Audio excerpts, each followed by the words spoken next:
Vous nous emmenez dans le monde de ce qu'on appelle la PropTech. Qu'est-ce que c'est que la PropTech ? Eh bien, un vent de renouveau souffle sur la pierre avec l'avènement de ce secteur qui est la contraction de prop pour property, donc l'immobilier, et tech pour technologie. Et ça concerne toutes les startups qui essayent d'innover sur le secteur de l'immobilier.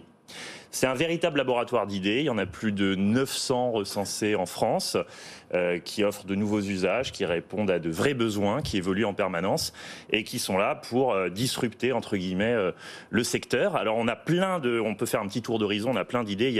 Il y a les e-buyers, il y a ceux qui font de l'IMO fractionné, il y a les néo-agences, il y a le leasing immobilier, le co-living intergénérationnel, le clé en main locatif, le néo-syndic, la propriété partagée, il y en a plein. On compte à peu près une PropTech par problématique immobilière.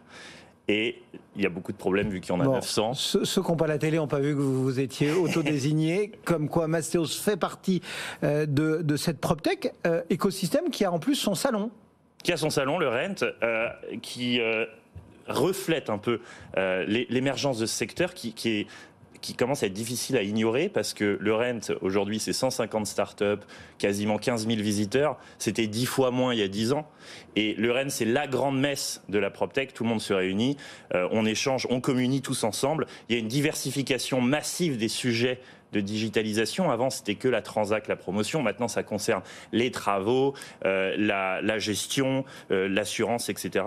Et donc, il y a un mouvement profond de digitalisation de tous les métiers de l'immobilier. Ça se reflète aussi côté levée de fonds, parce qu'on a levé 800 millions d'euros cette année, 750 l'année dernière, enfin en tout cas pour les 3 premiers trimestres de cette année, à peu près le même montant l'année dernière, alors qu'on n'en levait que 250 en 2020.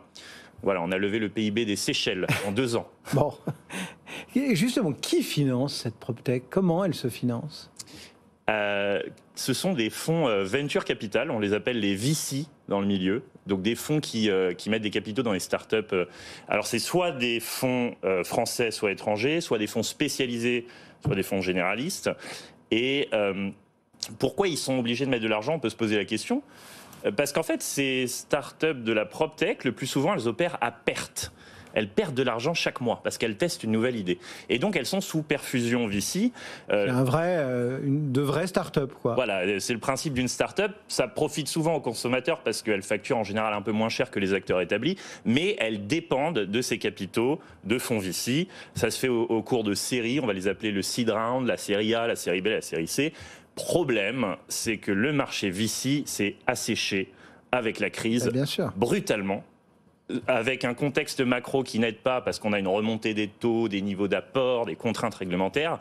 Donc on a beaucoup de vents contraires sur ce secteur et des startups qui dépendaient de ces fonds VC se retrouvent, pour beaucoup d'entre elles, un peu prises à la gorge ? Un peu prises à la gorge.